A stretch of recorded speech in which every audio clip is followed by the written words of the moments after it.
Welcome back. This is Myth and Mental Health. I am Justin Alexander Williams, author of Reborn Virtues Constellation, which you can get on Amazon and Barnes & Nobles. So today we're going to talk about origin stories, right? Particularly, I was looking at the origin story of the Incas. And Incas were a South American pre-Columbian, pre-Spanish culture that lasted for a long time, many centuries. And they lived in the Andes, and their principal god was Viracocha. And when I'm looking at the story of Viracocha and how he goes about creating the world, it's in essence about claiming not only different territories to start for pride and prestige, but it's also about setting up the legacy of what will be humans. And humanity has always been obsessed with its own prestige and legacy, right? That you look back on the origin of your family, the origin of your people, and you say, we started off with like a king, or we started off with a queen, or we started off with, in Rome, we started off with the great wolf, right? A lot of times the origin story sets up your family to not only be particularly successful in the monetary sense, but also in the spiritual and kind of faithful sense, that these origins carry on their own spirit.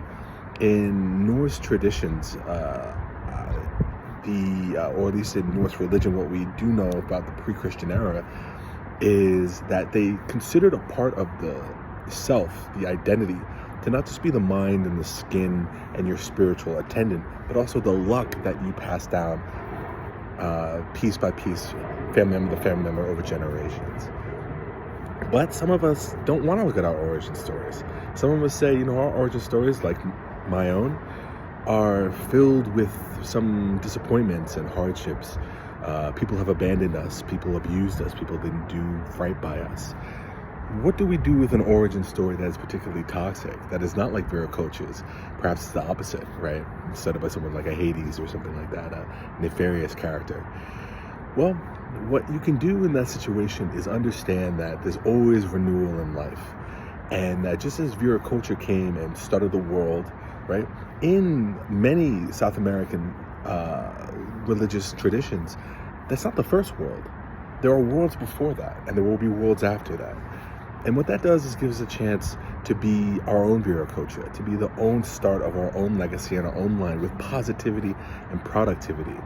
We can do this by having good practices, making your bed in the morning, making sure that you care about how you dress, how you appear to other people, learning how to have better diction, better ways of speaking, better ways of communicating, learning how to be a better friend, a better family member. Even if other people are not treating you that way, learning best practices and exercising those best practices are going to put you in a position where you can go to bed saying, I'm doing my part.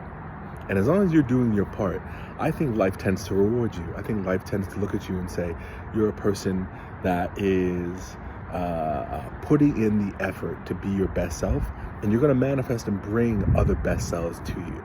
You'll watch as over time, better people come into your life.